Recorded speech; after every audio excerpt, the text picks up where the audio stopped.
Brad, you want to play Halo? Yeah, I haven't played that in like 3 years. Why the hell not? What is it? Oh, there it is. Well, there's no reason not to, dude. I mean, it was a modern game that became an instant classic. And that's right, we're not only reviewing one, we're reviewing the whole trilogy. Halo 1, 2, and 3. So let's get to the review.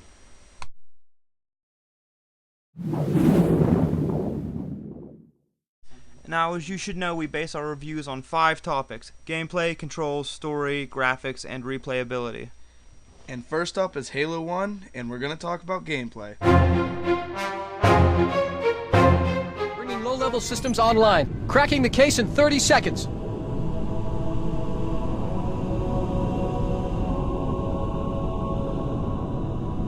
He's hot! Blowing the pins in 5! Gameplay is pretty simple. It's standard first-person shooter. You shoot the enemies to get to the end of the level. But what makes it awesome is the extras added in, like the super high-tech amazing jumping. And the super cool, totally amazing, awesome, rad battlesuit armor. You just looked freaking kick-ass. And then there was Cortana, to give all the gaming losers hope. And aside from all that, the really good part about the game is the AI. And by that, he means the enemy AI.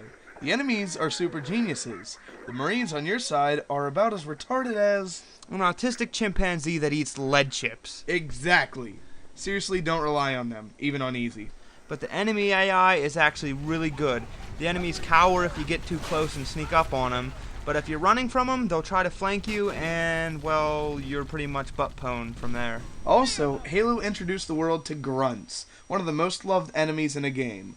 Not only do they suck and remind you of the retards that you make fun of, they also provide comic relief through dialogue. Like this one time we heard a grunt say, "Demon feels stupid when we kill him," which is true, because you're going to feel like a retard if you get killed by a grunt. Another good aspect of these games is that there's no bosses. It goes for the more realistic approach. And overall, the gameplay is pretty sweet. I'm giving it an 8 because, as I've said, there's not a whole lot except getting through the levels, but there's enough that it makes it pretty awesome.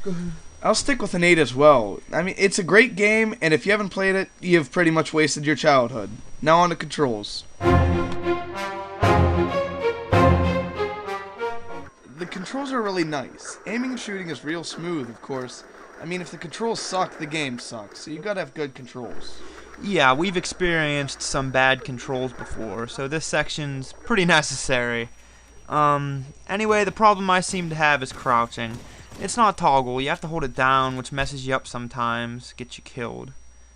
But other than that, they seem to be pretty good. I'm gonna give controls a 7. They were good, but not great. Yeah, they're decent, not a whole lot you can say about controls in first-person shooters, but I'll give them a 7 as well. And now on to story.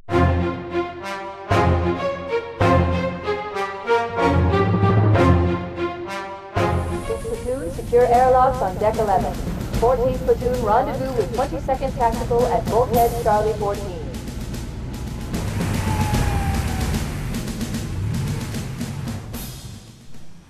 Well, the story takes place in the year 2552, and you play as Spartan 117, Master Chief, a super soldier called a Spartan raised from the age of 7, like Spartans. And anyway, there's been a war raging between the humans and a group of alien species called the Covenant. In the Covenant, there are 4 types of aliens: grunts, elites, jackals, and hunters. Grunts are the jackasses that they throw in front. Elites are the ones who are, of course, more elite. Jackals are the fags with energy shields, and hunters are the giant guys who rush in and blow everything up. Yeah, anyway, the humans discover an old ring world in space, so of course you're sent in to check it out, and guess what?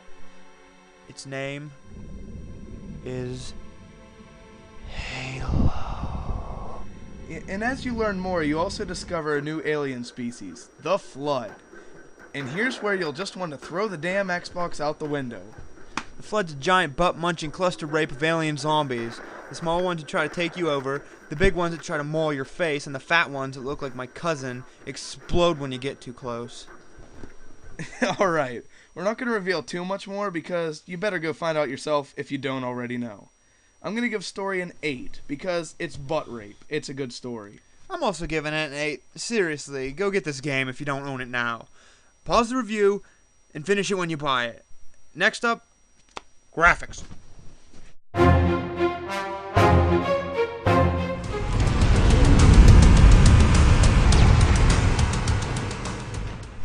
The graphics are really good. For its time and system, they're great. Yeah, they get you into the sci-fi and alien surroundings. They're pretty cool. They don't look like the producers ate a bunch of paints and then barfed them onto a canvas, like Nightcaster. The aliens look nice, the blood looks nice, the scenery looks nice. What more do you want? I give graphics an 8. They were very good for their time. Yeah, the graphics pretty much made me wanna, just screw it, 8. Now on to replayability.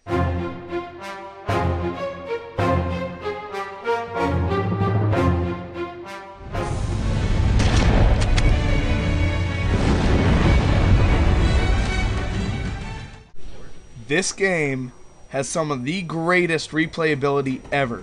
Seriously, we couldn't put the damn remote down. Well, considering we spent probably over 20 days of playtime, at least just messing around, and the Easter eggs everywhere, like the talking grunt about the food nipple is good. At the time, I seriously could have played it for probably a day straight before passing out. I give it an 8. Yeah, pretty much if I had a choice between getting castrated and never playing Halo again, you can keep Halo. I need my balls. So replayability gets a 7 from me, which averages 7.5 out of 10. Now we put together the 5 scores and averaged them out. Gameplay 8, controls 7, story 8, graphics 8, and replayability 7.5.